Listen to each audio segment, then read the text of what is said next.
Hey guys, welcome back to Wrestling with Entrepreneurship. There's a lot of crap at the beginning of this thing that Rebecca's gonna have to edit out, but it is what it is. I want to first off start by saying I want to welcome Andrew from Autograph. Is it Autograph Construction? Is that what it's? Yep. It's not like LLC or anything like that. It's just Autograph Construction. That's it. That's the shindig of it. Okay. Google. Well, I got it now. I'm down. Anyway, Andrew, why don't you kind of give us a little bit of feedback of who you are, what your position pertains to. I can't talk today. For Autograph Construction, right? Just kind of give us a rundown on it. Yep. So I'm Andrew. I've got 2 kids, Owen and Colin. What's up, boys? And my wife Whitney, and we live in Ponder here. All right. And I have been in really Denton County since I was 9. We moved from the Great Northwest and have been loving on Texas, enjoying these summers for sure. They talked briefly about turning off the air conditioning in this room, and Jeff and I told Rebecca unacceptable. It's already hot enough. We're enjoying the summers here. I've been working construction now for 20 consecutive years. Jeez. Just had my 37th birthday, and when I was 17, I was selling gutters and gutter projects, managing them, collecting on them, and from there, I've been doing construction and project management ever since that time. Jeez, man, you started young. Yes. 17? Yes. Jeez, you just turned 37? Just. When was your On birthday? the 7th. On the July 7th? Yep. I just turned 39 on July 11th. Here we go. Yeah. So we got a little bit of something in common there. Yes. I can dig it, man. 17, wow. Yeah. I wish I would have started when I was younger. I started late in the game. I was probably, if my math skills work, I've been doing this for 15, 14 years now. That makes me 25, 26, something like that. Yep. That's, again, I wish I would have started when I was 17. When you're 17, you can start figuring out those clients that you just want to walk away from the beginning. Yeah, right. Instead of waiting till you you're figure 30. it out. It took a few years. You just want all of them, and then you're like, okay, there's the signs. Yeah. We're not going to work well together. Man, an older man told me like a long time ago, probably like 6 years ago, that like there's a list of people, a shorter list of people that you'll work with compared to the bigger list of people that you don't want to work with. Yeah. And I find that to be slightly true now. There's a lot of people out there that they're not a right fit for my company, or probably the same thing for your company, right? Or your brother's company, right? Yeah. Sometimes people just don't mesh. Kind of is what it is, right? Or you could see those little signs that they might have some attributes that would be like, okay, this might not be a great fit. So you just tell them, hey, this is how we do things. Hey, during this remodel, things are going to be a little messy. We're going to do our best to clean up every day, but we got to be right back at it at 8 o'clock the next morning. Sure. So the way that we'd run this project, this is just like me speaking with somebody. Right. Maybe kind of an anal, can I say anal on this? Kind of an anal client. And you're like, okay, we want to knock out this project in the 2 weeks that you wanted us to. We're not going to be spending an hour and a half cleaning up at the end of every day. Right. So we can come back in the morning and get it dusty again. Right. We will clean up for about 30 minutes. Yeah. But if you can work through that mess, then we can get this project done in 2 weeks. Right. You just pick up on those little signs that, okay, she's might want the house completely spotless at the end of every day. And this is going to be a 3-week project, not a 2-week project. Right, but then it adjusts, right? There's got to be that middle ground, right? Like if somebody wants it done right then and there, or in 2 weeks, like you said, that's like, do I really need to dust off everything every single time I'm here? But I mean, I guess that just depends on the standards. But it sounds like your company has those standards anyway. Those I guess direct lines of communication, right? Yeah. You tell them what to expect. And then if it goes that way, all is good. And if it doesn't, I'm sure you take that route of explaining why it didn't go that way too. I feel like that open line of communication is key no matter what, right? Always, yeah. If you get that little voice in your head that says, hey, go check out the tile work. Yeah. Let's see if they did it the right way. Right. Go check out and make sure the concrete guys cleaned up. then always drive over there and do it, even if it's all the way across the Metroplex. Just go do it. And then, this lady I was talking about, you think maybe she might have a problem with messes and it not being spotless, but you explain to her, hey, we got to be back at it at 8 o'clock the next morning. We're going to make dust right the next morning. So if you can just have a little bit of flexibility for those 2 weeks, you're going to have these contractors out of your hair quickly, and you're going to have a beautiful bathroom. So, and that makes sense. I mean, I think there's a lot of miscommunication for sure. Is that people expect the anal client, if you will, expects this entirety thing to be done in 2 weeks, but like you said, you got to mop and literally Febreze everything and kind of get everything Lysol down before you leave every day. Your 8-hour day becomes 6 hours, 7 hours, something like that, right? It just eats away into your productivity. Do you find yourself like you said that you're checking up on the tile and the concrete and stuff like that? Do you find as a general manager, that's your gig? Do you find that your crew, your team and stuff is more are y'all on the same page? They take care of you, you take care of them type ordeal? Yeah, it's really important to have that rapport with your guys because, there's always going to be something that you need your guy to go back and, hey, this plumbing thing, it's just not draining fast enough. You need to get back over there and take it out, take care of it, pull it all out, redo it. If that was your first time with him on a project, no rapport there, doesn't have this commitment, isn't picking your phone calls up as quickly as Servando. Servando is on top of it no matter what. He'll get out there on a Sunday and take care of it. So having this rapport with your guys, and some guys we keep busier than others. On the roofing side, our metal crew, we don't keep as busy as our comp shingles, as our shingle crew. Our shingle crews, they're out there right now, incredibly strong guys up on roofs. Poor guys. We had a 13-hour build last week with guys on the roof for 13 hours. Incredible. Jeez. They're getting down and getting up, but anyway, prayers going out for those guys that are out there right now. But having that rapport and knowing that your guys are going to respond to that text message, send you pictures. Our guys have to send us 10 pictures every day. Get in there and show me 10 pictures of the progress you're making, because they don't know if I'm coming to check up on it or if my foreman's coming to check up on it that day. They have to show me the progress, and they need to be making progress every day. So those pictures are really important. And in one of those pictures, it might show me a cracked frame that was there. It was cracked on that wall before the homeowner came and said, hey, y'all cracked the frame on that wall. Covering your ass at that point. Right, exactly right. We go back to our company cam link and we're like, okay, there it is. Y'all use company cam? Right there, exactly, we're right there. I want to take care of you. I want you to know that this was already here. Had a gas-fed lantern that it was leaning off of the house, and I was like, well, it was like that before. Let me take a picture of this real quick and kind of cover your behind on that one. Right, and tell them, hey, this is fed by gas. It's leaning off the house. Let's make sure y'all get this repaired. I got somebody I can refer to get over here and get this fixed. Kind of get it tacked back to the wall there. It was not on. The little light fire was not. So it wasn't burning? On, but So what do y'all do with it mainly? Is it because this is like the second roofing thing I heard you talk about in like the last 5 minutes. Do y'all do mainly roofs, or is it kind of like 50-50 on the remodels and stuff like that? Or it's probably 65-35 in 2022. It was. So roof heavy? So more commercial and residential roofs, mostly residential.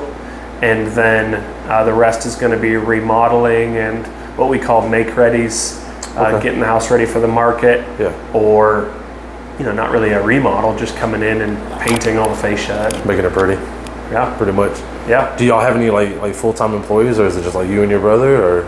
Yeah, we've got 7 of us now. Okay. And 5 of us are selling. Okay. Myself being the general manager, I still sell. That's what I do. Most of my time is networking and meeting clients, selling them, managing the project, picking up checks. Yeah. Yep. The good stuff, man. Yeah. So what do you think? Here's a question: is because I'm curious, like how long has Autograph Construction been in? 97. Since 97? Yep. Wow. Yep. So 26. I'm trying to do math again. I'm not 26 years? Yes. Wow. So as long as, about 6 years longer than you've been doing construction, I guess, right? Yeah, I haven't been with them the whole time. I went and did new home custom construction in Fort Worth, a company called HGC. And actually worked on a home. It was Kaleidoscope of Homes winner, and worked for a company out of South Lake that did medical office building construction. Okay. 3-4 tenants in a building, and you would not believe how many medical office buildings are popping up. It's just it's pretty. Just like the client ones, or like, because I know when I first started doing construction with the first company I was with. We did a lot of like dialysis centers and stuff like that, but is it kind of that? Yeah, something like that. Yeah, okay. Maybe like a surgical center would be one of the larger ones they did, but mostly like there's a dentist in there and then 3 other tenants. Okay. The dentist owns the building. I gotcha. So it's a great income source for them. Sheesh, man. Yeah. So now would you say y'all on the remodels? Obviously the roofing, right? You said you keep your shingle guys more busier than your tin metal and stuff, right? Yeah. Your remodels, is that more commercial or residential? Residential almost exclusively. Really? We do some commercial build outs. We do a lot more residential. Okay. Huge variety, whether it's just a kitchen gut and remodel or just countertops. Okay. So I mean, y'all deal with from the smallest to the largest at that point, right? Yeah, so the countertops to whole kitchens. We'll do a $5,000 remodel, and we'll do a $260,000 remodel. Where we're really getting in there, and we're, it's just out at a lake house on Friday, and they've got a little loft right now, low loft, and they want to vault that all the way up and have it be a full second story with a big common room, 2 bedrooms, bathroom, then a cantilevered patio extending over. Okay. So we'll rip off all the floors and send these big beams out to cantilever it, so they don't have to have any columns holding up that patio. Okay. So that'll be a cool engineering feat there. That's kind of cool. That sounds like. Do you have any? I gotta get some. Gun Barrel City. Way out there. Way out there. I got a buddy that lives in Gun Barrel, so. Yeah, it's way out there. But my foreman will be on that one, checking on that one. Yeah. So I can keep doing podcasts and networking and selling, because on those remodels, I used to do remodels full time, and that you need to be there. Sure. You gotta have your eyes on it, right? Oh yeah. 100%. Yeah. I mean, that's the concept that I have here, right? I have enough supervisors that it doesn't have to physically be me all the time, but like there's at least somebody checking up and making sure, at the very least, making sure things are going well, right? Like we're on par, we're on schedule, and ready to go. So, let me ask you this, like, because I would say in the last 2 years, for me personally, I've we worked with contractors. Some were good, some were not so good, I guess. Do you guys, like, personally, do y'all take care of, like, y'all's, because everybody's a sub at that point, right? That's on y'all? Yep. I assume y'all, from me knowing you as much as I do, like, y'all take care of them, right? Like, y'all make sure they're paid when they're supposed to be paid and stuff like that, right? That's not just a common thing that's going on with contractors. Yeah. It's just certain ones, I guess. Yeah, you mean, they're the ones in the crawl space. Yeah. I'm wearing a sky blue polo shirt right now. I am not down in the crawl space. And the guy down there better believe he's getting paid. Sure. Right when he sends in the pay request and he sends in what he needs to, he better know that he's going to get paid, because he needs to pay his bills, feed his family, do his thing. Yeah. I only ask him, man, is that like, because I'm on so many of those networking things and like Facebooks and stuff like that, like those groups, I guess. Yeah. Like industry specific ones? Yeah, or like, you know, remodelers are in this one, and just certain things like that, right? Yeah. But like recently someone built one of like, do not work with these contractors, and like they're listing them off now. Like it's becoming very cutthroat, but I think it's necessary. I mean, like at the beginning of this year, I had a company stiff me for like $30,000. So I mean, like, and that was detrimental, right? Like lien time. Yeah, I mean, well, I would have if there wasn't already 3 liens on the same building. So it sounds like they don't pay each other, and that's my fault, right? I should have vetted the system. Yeah. I should have looked into the company, checked the reviews, checked the employee reviews. I should have done all that, and I didn't. As a you know, still young company at 5 years old, I was, like you said, I was just trying to get everything that I could, like anything I get my hands around and stuff, right? And that's the reason I asked, is that like now I find myself, if there's a company that doesn't work, I make those hard decisions. I terminate our relationship, I guess. And I'm pretty sure a lot of people listening, especially young entrepreneurs, are scared to do that part, right? Of like terminating that relationship. Yeah. But it's almost necessary. I mean, it's almost like we've all had bad relationships where we should have left a long time ago before we actually did. Maybe you didn't, but I did. I've had tons of them. But like, that's real as in business and stuff too, right? You got to know when to walk away. Do you have like, are there any situations where maybe subcontractors, you're like, give them a can't talk. Give them a chance. And you were like, fuck, I should have killed this a long time ago. You don't have to name them out, right? I mean, no, let's burn them all down right here.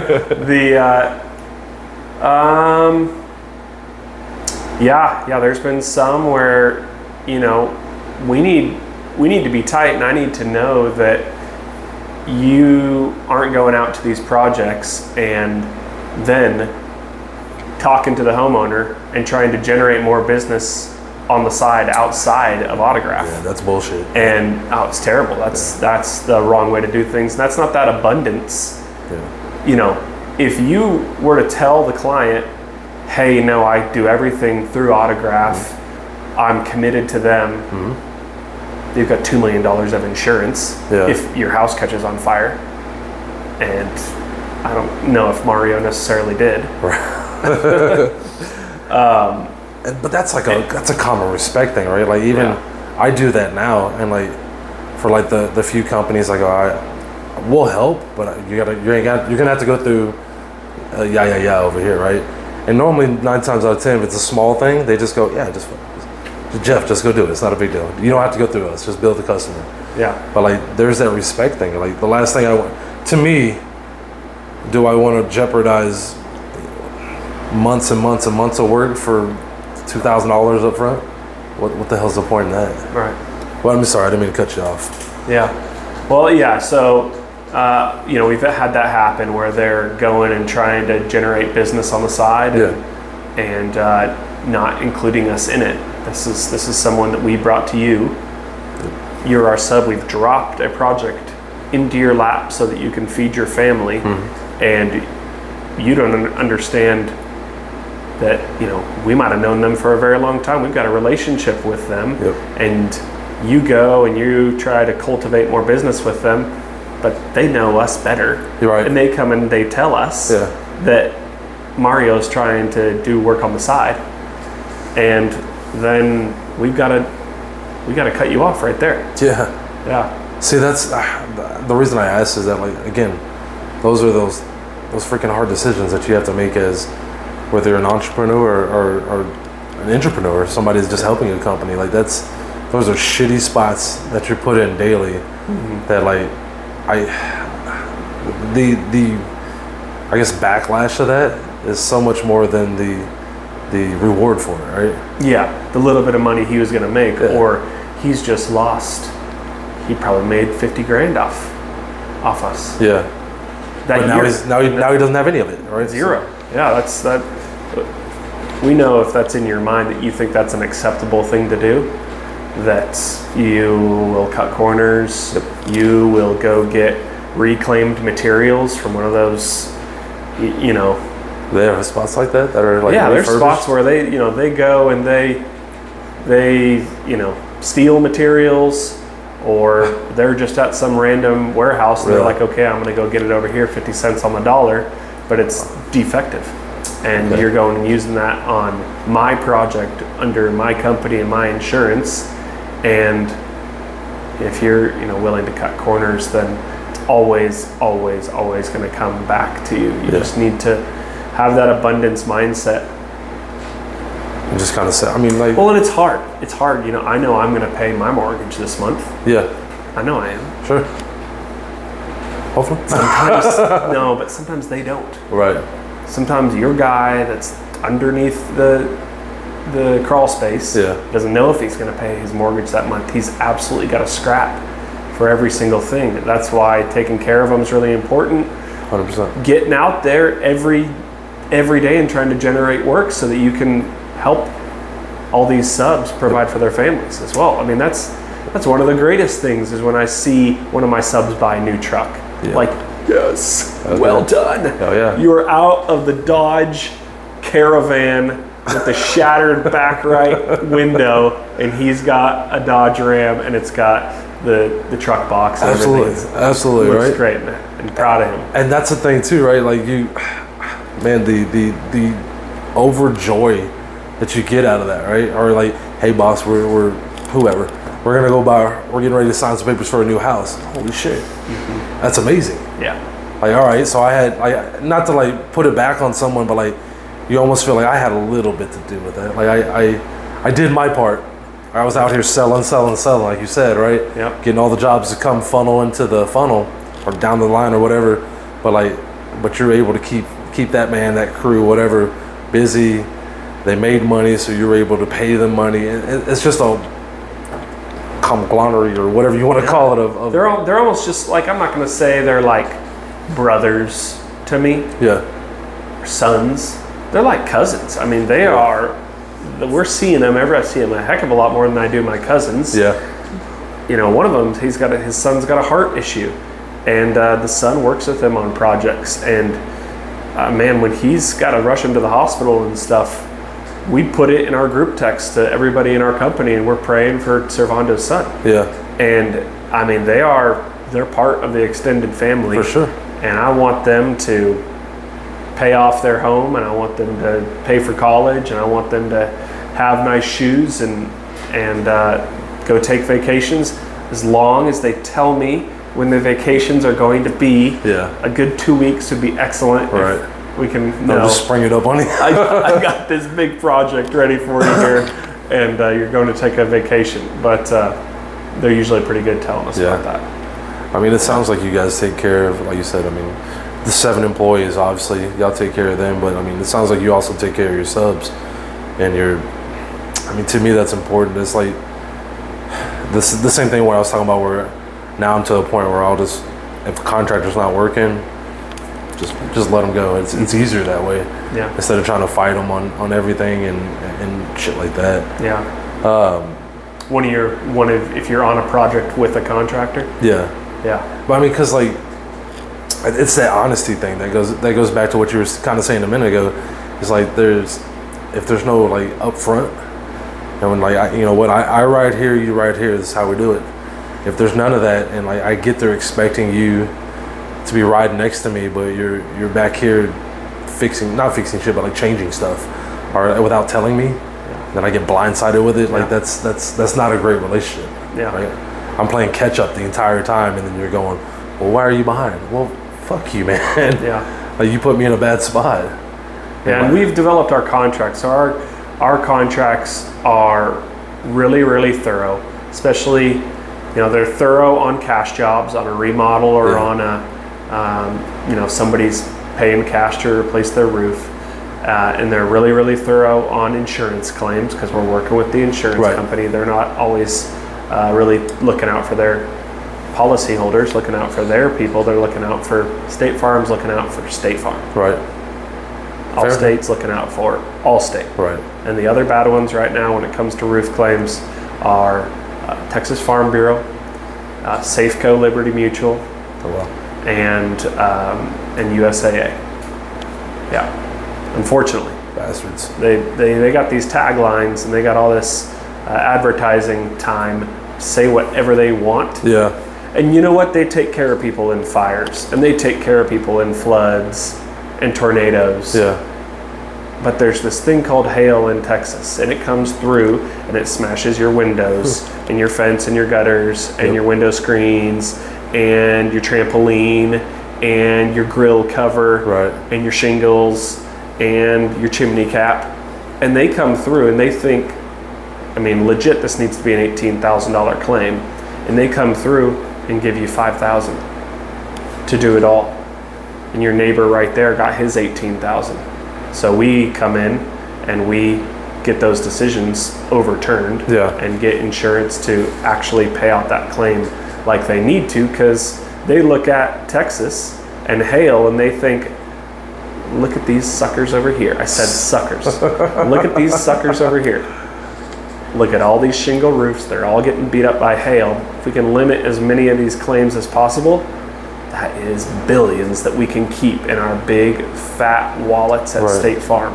Well, wouldn't there, let me ask you this, because I mean, like, roofing is your gig to a point, right?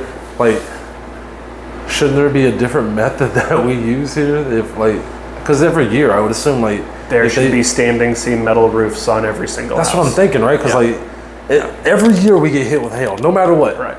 If not the entirety of Texas, DFW for damn sure. DFW is the NFL. This is the number one, and there's thousands of roofers here, and the state does not require licensing for contractors. That's what I heard. And that is why, well, yeah, I'll dovetail off a little bit. That is why on all of our claims, we use a licensed Texas public adjuster to monitor the whole claim, to make sure the insurance company is being fair, to make sure that the contractor is doing the work. We're actually hiring somebody to be our babysitter. We actually are. Yeah. Okay. It's a third-party person, so the client is technically covering the client is technically hiring the public adjuster. That public adjuster is licensed like an insurance adjuster. Right. Exact same level. And so when they're on a roof looking at a hail spot, they can actually talk about that one hail spot. I am just a contractor. Yeah. I am not licensed like an insurance adjuster. And when I'm up there and I'm trying to convince, Chuck over here from State Farm, or Jake from State Farm, okay? I've got a dog named Jake, and he is like a khaki color. It all rolls together. It all rolls together. He was named well before the advertisement. Jake from State Farm wearing khakis, but the public adjuster is there looking out for the homeowner, making sure all the damage at your home is going to get covered by the policy you paid for. Okay. You paid for this thing. You miss one payment, insurance is yelling at you for missing your payment. Yeah. It's just as important as making your mortgage payment. Sure. And so when you finally have hail hit your house, then you don't deserve $5,000. You pay your deductible, you deserve the full claim. You deserve the full $18,000. Right. And you deserve it to be installed by a fantastic contractor like us. Autograph Construction. Autograph Construction, autographconstruction.com, roofthehouse.com as well. You put all this in the notes too. We'll get you taken care of. The 214-992-5942. You call me, you don't call the company line, just call me. I got into marketing there and I got squirreled off a little bit. But needless to say, public adjusters are really helping us take care of our clients, and they're making sure we do the right thing, and then the roof gets done and they've got a lifetime leak warranty on that roof, and that transfers once. Everybody's going to sell their house at some point, and you sell it in 15 years and you haven't had a tornado or hail beat up your house, your leak warranty transfers. So lifetime leak warranty is one of the very best things that we have. Is that just y'all's company, or is that the brand that y'all put up, or is it? No, it has nothing to do with the shingles. Okay. Yeah, that is our Strictly y'all? Okay. workmanship warranty. That means if that flashing leaks in 8 years, because of the way we installed it, I will come out in 8 years and I will repair the drywall inside. I will spray the texture, not me. I will repair the texture and paint the whole room so it all matches. Yeah. And obviously repair that spot on the roof. And we get these storms from the south and the west mostly.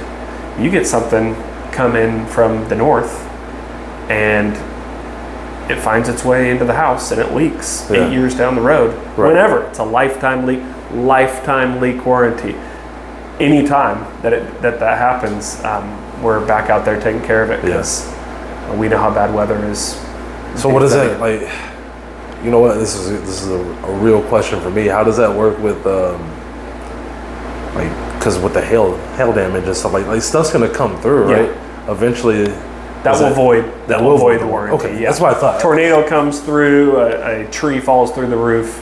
Okay. Obviously extenuating circumstance, but the workmanship warranty, that means no part of this roof system will leak for the lifetime of the roof. As long as everything's good outside, right? As long as no natural disaster doesn't come through, Okay. Yeah. I mean, that's fair to say that. I mean, like, at that point, you're putting that stamp on your, like you said, your workmanship, right?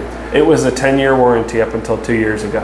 We said, let's go. Let's do it. This is what our clients deserve. Really? It always transferred, but lifetime, we've only got 2 crews. Yeah. And our 2 shingle crews are absolutely fantastic. They know they will be paid. They know they use high quality materials. Right.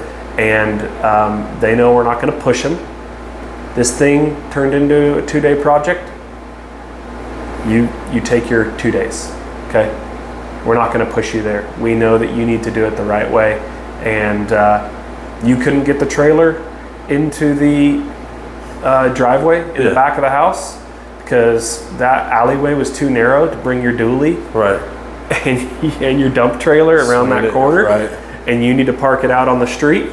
And every single shingle has to be thrown down onto tarps and brought over. We're going to pay for that. We understand that had to happen. Yeah. And we're not going to nickel and dime you there. And, again, we're not the ones in the crawl space. Yeah. We're not the ones up on the 140-degree roof. Sure. Okay? These roofs have an asphalt base to them. Asphalt's what you make these roads out of. Asphalt is black. Yep. Hot okay, very hot, very, very hot stuff. Yeah. And so if they say, hey, we had to go replace this flashing, it was necessary, I'm not going to say, no, this is you trying to make another $200. No, I trust your experience. You guys are up there, one of my favorite terms I've heard out of these sports commentators, it's done in Europe. So in Wales, they do coal mining. And they say when you're at the coal face, like you have the black coal face because you were down there working hard and you were right at the front of it. You were not the owner back there in the air conditioning in your truck. Right. You're the one at the coal face. We take care of those people and we trust their expertise because the warranty comes down to that guy right there. So. Right. So when you say that, like, I only ask this because I learn. I'm also learning, right? Every day, every year. So there's no not judgment. There's no questioning there when. Yeah, there's going to be. Sure, right? Like so. There's going to be those instances where, okay, where's your pictures? And our guys are so well trained. Oh, they're on the way. Yeah. Boom, boom, boom, boom, and they all ding on my phone, say, no, I need the pictures. And if he's got an Android, then it's ding, ding, ding, ding, every picture coming through. But if he's got an iPhone, they all come through at once. So I feel like you're talking mad disrespect to iPhone. All I'm saying is I'll hear it, and I'll be in the other room, and I'll hear ding, ding 15 times. I'm like, okay, I know it's that worker because he doesn't have an iPhone. He's sending it, and it's dinging every time a picture. So that's fair enough. So I mean, so there's some guidelines there. I just don't. The reason I ask is that I don't want somebody listening or starting or something like that, to just like be free, nilly-willy, like, you got it, and never check up. You're checking up, you got pictures. Yeah. You have all these like checks and balances. Yeah. So like there's enough respect that you let them make those decisions because they need to be made, right? But it's not like you just turn your back and go, well, I hope he does good. And just, I never tell them when I'm coming to the job site either. Yeah. So I don't show up between 11:30 and 1. That's lunchtime. Okay. No, I'm not going to show up and be like, where are you? Yeah. Why aren't you on the roof right now? Why aren't you in this attic, running this gas line right now? Right. I get that, and they need their breaks. But I show up unexpected and drop in, and what you don't check, they don't respect. Sure. So you need to look like you're checking that stuff, even when you're not checking on it. You need to get down on your hands and knees. You need to. Every one of our project managers has a magnet in their truck, so they're going around and they're magneting the job site as well. Yeah. It's for any of the projects, there's no nails around the house. Yeah. Okay, but you took it all to the median right there, and then loaded it from the median up into the truck, and like 15 feet away from that is my phone number and a yard sign. So tomorrow morning when they get the punctured tires, they look right there. Exactly. There's his phone number. I'm gonna get that guy. There's that asshole. So you just get over in that median, and that median in between the sidewalk and the street. Yeah. You get it all. Yeah, and then you pick them all up, then you put them all in a cup, and then you send a picture to the operations manager for autograph. Yeah. And you say, picked all these up right here. You need to tell the crew that's a miss right there. They need to check that. That's checks and that's those checks and balances, right? There's those boundaries, right? Yeah. You have to but I mean, like, it sounds like your guys y'all have that standard anyway. So they're probably doing it. Everyone misses one here and there, right? There's 9 times out of 10. Yeah. They're probably right on. They just lost like 10 pounds of body weight out in the heat. Yep. And they got to drive to Seagoville, where they live, after a project in Denton. Yeah, some stuff's gonna get missed sometimes. It just is. It happens. Yeah, it does. And when we finish a project, we have to get a certificate of satisfaction. Okay, Jeff, we just finished this project at your house. Mm-hmm. Walk it, look at it with me. Are you satisfied? Okay, sign this here. I'm the one doing that. I'm not having the remodeling crew do that. I'm not having the gutter crew do that. Huh. I'm doing that, and then I want to get Jeff's referrals, and I want Jeff to introduce me to the neighbor and the sister and stuff. Huh. So I'm the one that's going around in front of Jeff with my magnet, making sure it's all cleaned up, and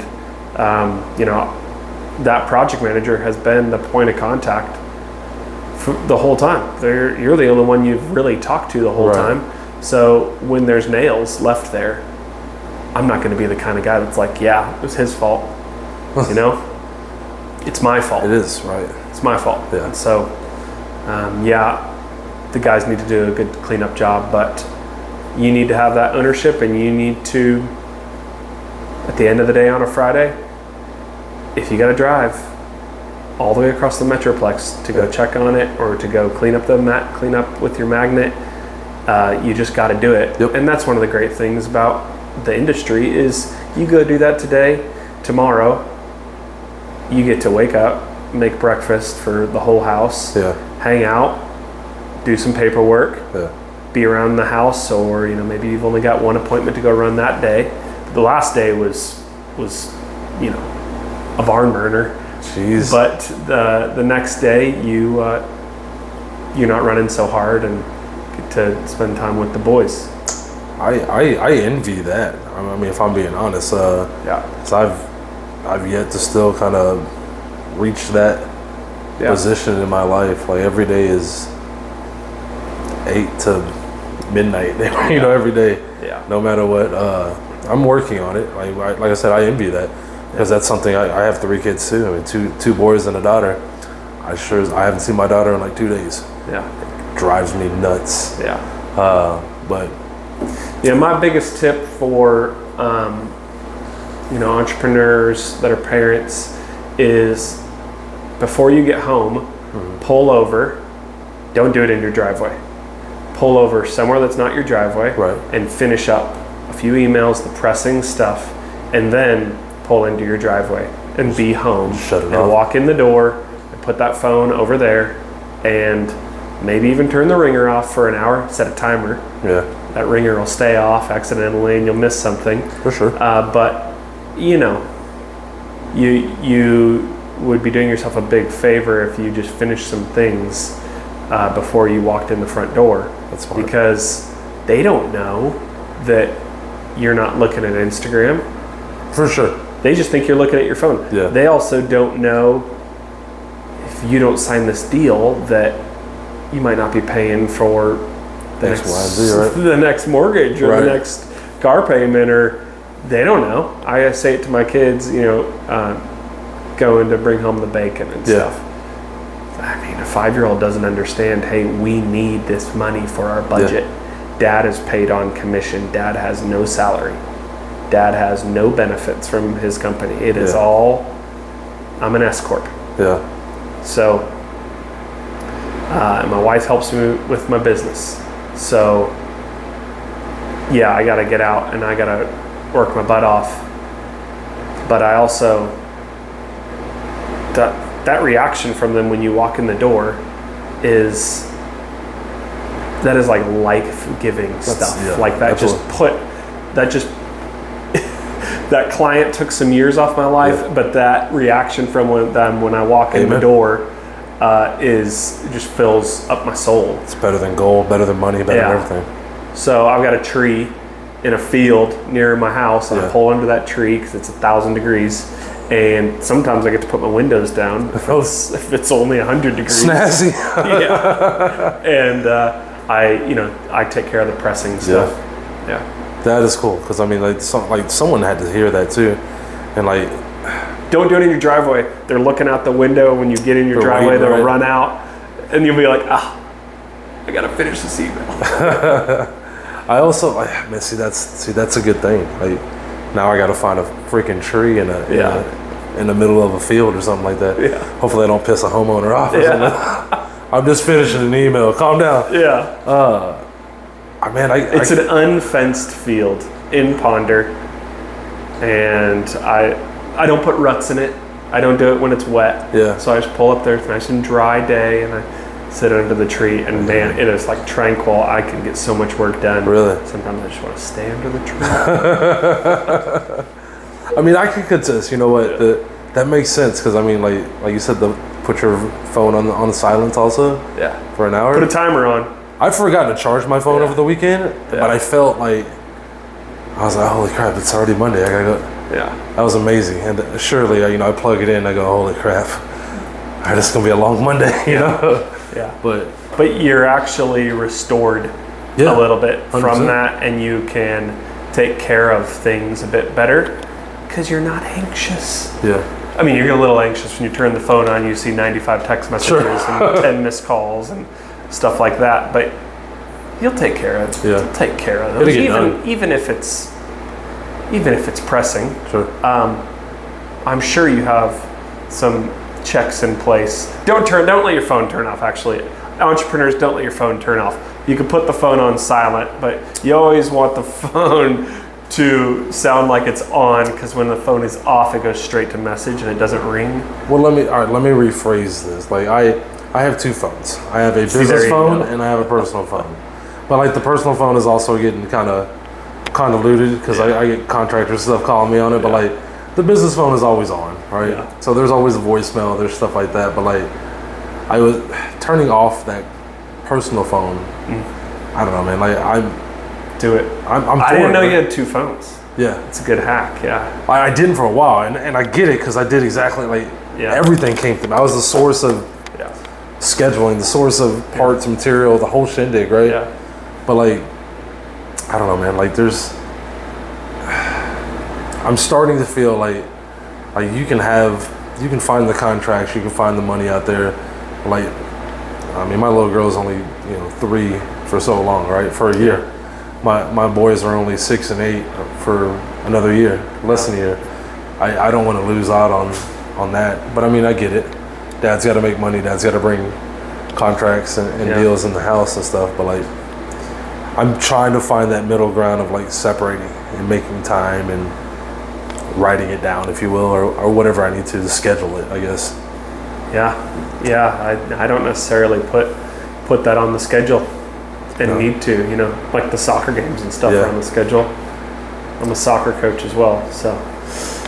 Hats off to you again, because I'm like coaching basketball this year for my boys. Nice. And it's like herding cats. It's just very, the older one's not that bad, but like the 6-year-old is in like a class from like 4 to 6. Yeah. Yeah. He's the only 6-year-old. The other ones are 4. Nobody dribbles. Nobody. It's a pain in the ass, to be honest. The fact that they're getting in a team and problem solving with peers is huge. So I help out with my 6-year-old's soccer team, and then I'm a rugby coach. Actually, that's a huge passion of mine. So I'm a head rugby coach at UNT in Denton. So it's a club sport, and we compete in a conference with let's go north to south. OU, TCU, Baylor, Texas Tech, Texas A&M, and Texas. Oh, wow. So some, you know, all right schools mixed in there. All right, a little bit.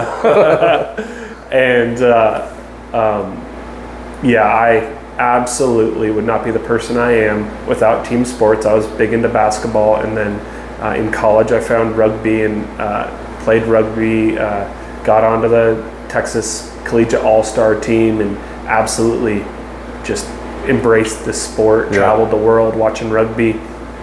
Found my wife, who's South African, not in Africa, I found her here, but found her through rugby, and I think I tracked that in 2022, it was like nearly 20% of my projects came from my rugby network. Really? So that's another thing, just whatever network you're in, entrepreneurs, figure out a way that network, whether it's your whiskey distilling network or your church softball or whatever it is, your men's prayer club, whatever it is, you need to go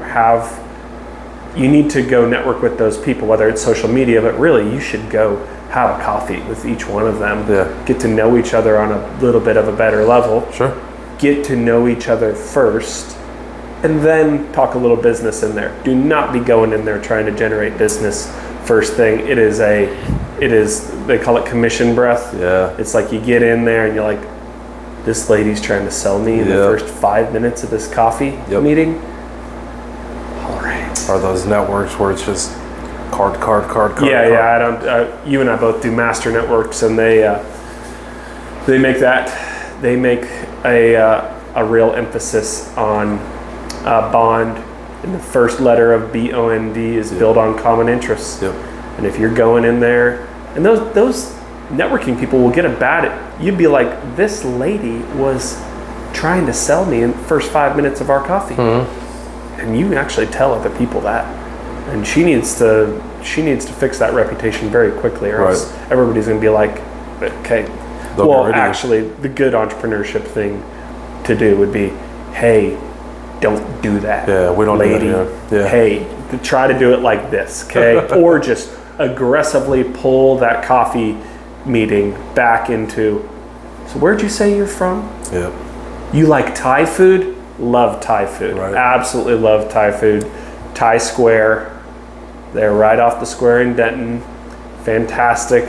Good dumplings as well. That's why we do Thai Square instead of On Demand now. They have dumplings, but they don't have the coconut custard. But we'll figure it out. I feel like you're saying all sorts of things that I'm enjoying right now, and we love all sorts of different food. Jeez. But okay, so how that started was rugby. I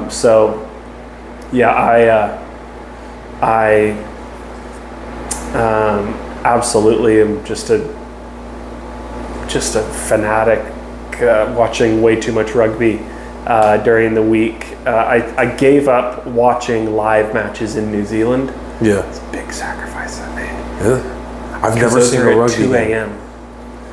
Okay, because it's time So I'm difference, watching it in my living room, 2 a.m., and then you finish at 4 a.m., and you're like, okay, I'm going to go to sleep now. And my kids are going to wake up at 6 a.m., and that was just a stupid decision. Yeah. Not watching them live anymore.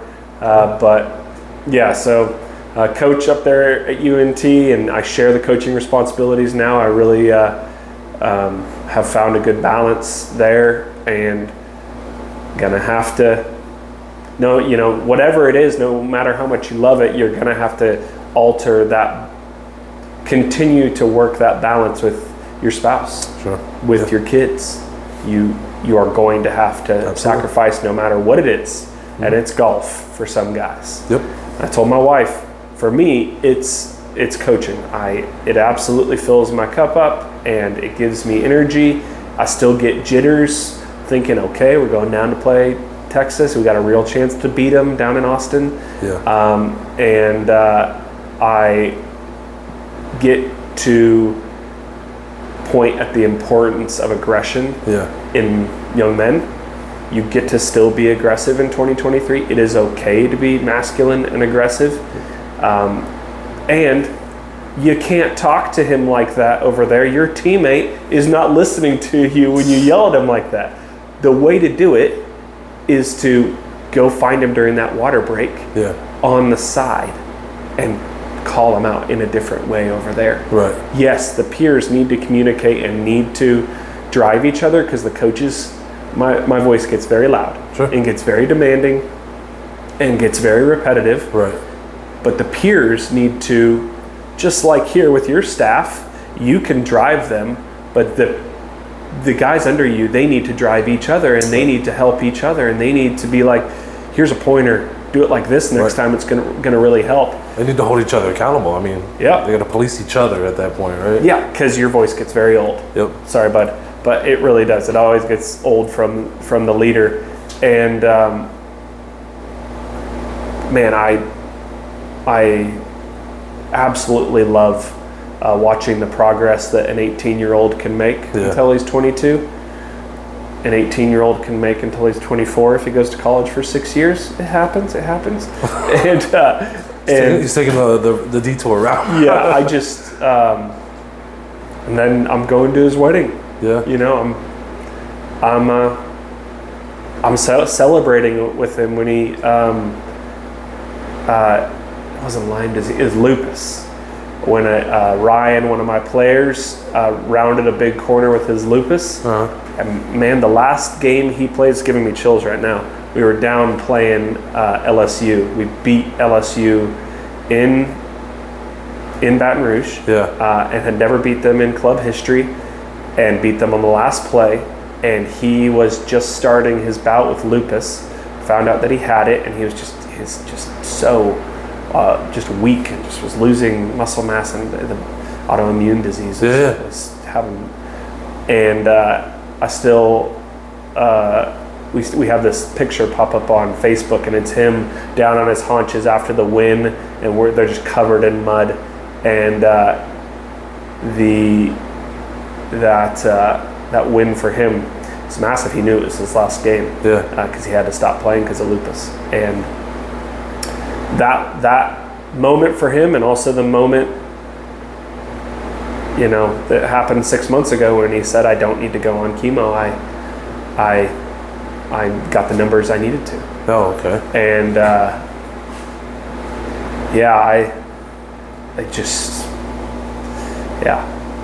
team sports, man. Yeah. That's where it's all at. Tennis, great. Golf, I'm sure it's great. Team sports, and that drive towards a goal. Yeah. In my opinion, rugby's the very best game in the world. It's because it's an aggressive game, but it's also a game where there's no mics in your helmet. There's no... Just feeling it. Have you seen those things, the college, all the different hand signs they do on the sideline, or the big cards they put up calling the plays, telling the robots what to do? Yeah. 10 seconds at a time? Yeah. Rugby, you're out there, and it's 40 minutes, no timeouts. If you come off the field for an injury, you can't come back on. If If you get subbed out, you can't come back on. But if you get cut, you can go off the field and you can clean up the cut and you can come back on, which is awesome. All right. Awesome. But they're out there and they've been trained up and they've been given all the tools that they need, and they go out there, they're calling the plays. They're making the adjustments. They're manipulating the defense the way that they see that they should, because they've all been prepped up and trained at practices. And we call some things out from the sideline. We make some adjustments at halftime, but it's just preparing you for entrepreneurship. I think like, first of all, there's a lot to unpack there. I love rugby. Sorry, we could do this for another hour. I can honestly say I've never seen a rugby match. Now I need to. I think I'm probably. The World Cup is this year in France, which means that's only a five-hour time difference, and it'll be on the NBC channels in September, October. Unfortunately, the USA did not qualify. They were knocked out in the very last game, on the very last kick, in the last minute by Chile.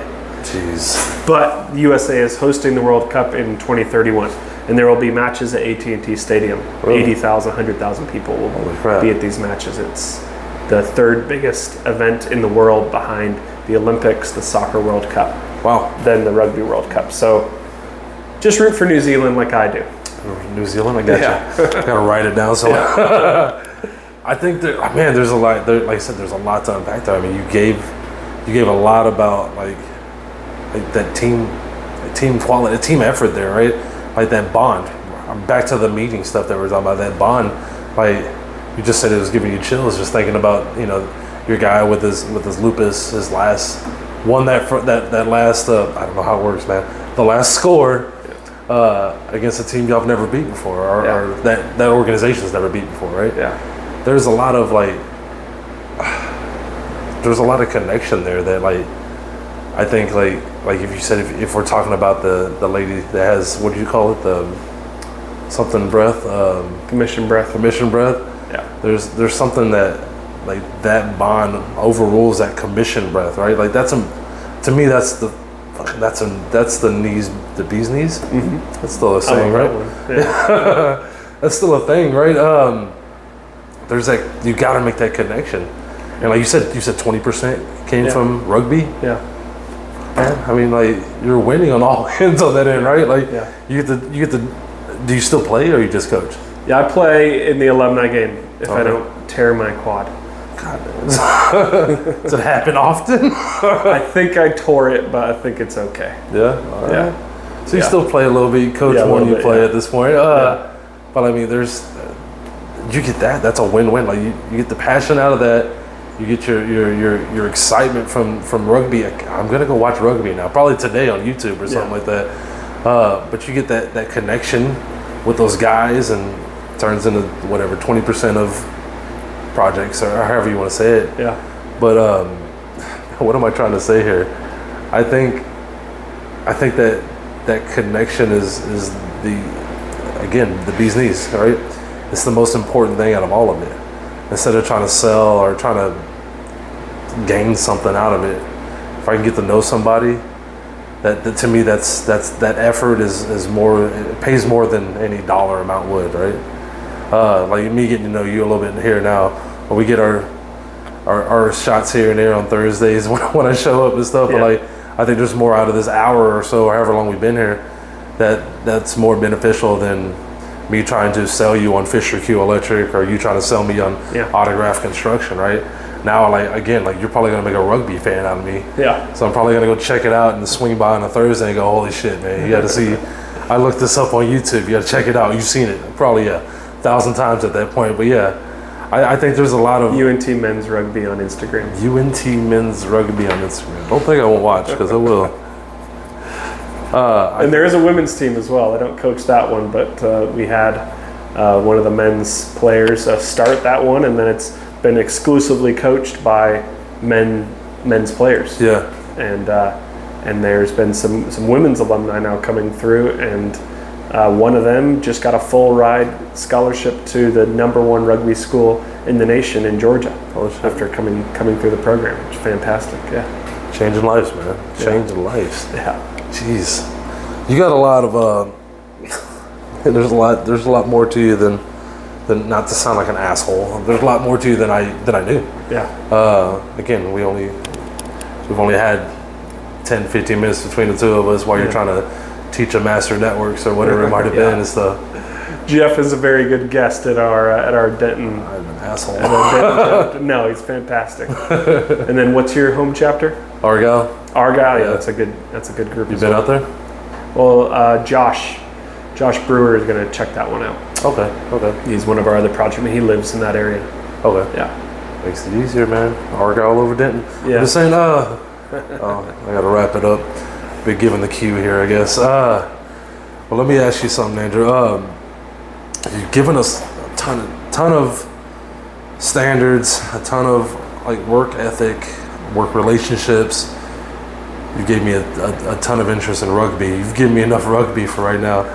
But if there was a moment, whether it's this moment from you were 17 till now in construction, or maybe it happened before that, is there like a moment in your personal or business that defined something for you, that kind of like maybe switched gears for you, or made something maybe clearer, if you will?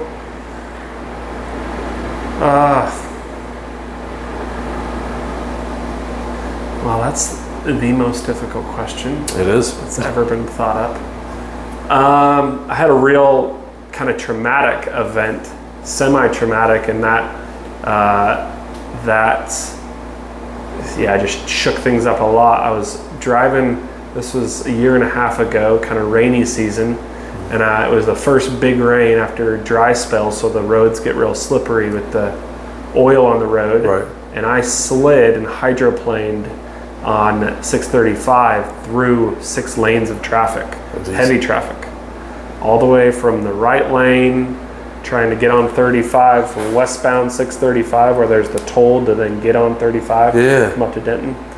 And I was driving and started sliding and turned totally sideways and slid through and said, "Save me, Lord," over and over and over and over and over while I slid through. And I slid through, and I see cars right there, just way too close. Holy crap. And I mean, I wasn't sliding through sparse traffic. This was heavy traffic. Yeah. Somehow the Lord opened up a spot for me to slide through and gave me an opening in the far left lanes. Okay, from the far right to the far left. The road is extra wide there because of the toll lanes, and made it through that. And my connection to the Lord after that, only miracle I've been a part of my life, took off there, and that's helped me with pretty much every relationship I've had. My anxiety I get sometimes, my drive to be there for my family, the risky behavior that I'd have sometimes, that helps straighten all that out, and just wanting to always be there for my family, and that was one hell of a moment right there. And it's not like I just save me, Lord, save me, Lord, save me, Lord, save me, Lord, screaming that, sliding through traffic, completely out of control in my truck, and him opening up that little pathway for me to slide through there, and then no traffic in the far left lane, so that I could straighten up and get my bearings. That was a big one. Yeah, that's a miracle, man. Yeah. Oh, man, that's right. Fair enough. No, thank you. Yeah. That's a story. That's impressive too. I mean, I'd assume you already had some sort of faith connection there too, right? But like it's those instants, those little moments that kind of strengthen. That's got to be the word, right? That strengthened everything. You said like you said, it poured into your relationships. I assume your business, personal, and everything else in between. I just lost my sister unexpectedly 3 months ago, totally out of the blue. And if I hadn't had this thing to cling on to when that happens, then I think it really would have. I mean, it derailed me, but I think it would have really thrown me off. So I told my wife that. I was like, I think the connection helped me in that spot as well, because you just, this world's a wonderful place. Texas is a great beautiful state. Right. 107 degrees today in Texas. On a cool day. But there's going to be some hardship along the way, and if you think it's just you up in here overcoming it with your strength and your willpower, it's not going to work out. And I think sometimes you got to give it to something bigger than you. There, You've been, you've been, brother. That's yes, sir. Well, we're gonna wrap this because, like I said, I got a cue. I don't have a watch, so I don't know what to tell you on that. Probably get you to come. I'll find you another day. We'll come back and talk rugby. Let's do that. We don't have any opens until like December, but like that gives me enough time to watch rugby matches. We're gonna kick out JB on 9/26. JB, you're out of here, buddy. I'm taking that spot. Suck it, JB. No, we'll figure something out, man. Either way, we'll have the hotline that he gave out earlier, and all the Facebooks and the emails that'll be down in the notes on this podcast. Man, thank you, Andrew, for coming in, man. It was good shit, brother. I appreciate it. Appreciate it. I'm gonna rugby question the shit out of you from here on out. Let's do it. But let's set something up again. We'll do it again, man. Especially since you're right, hop, skipping, and jump down the street. I didn't think anyone else lived out here in the compound.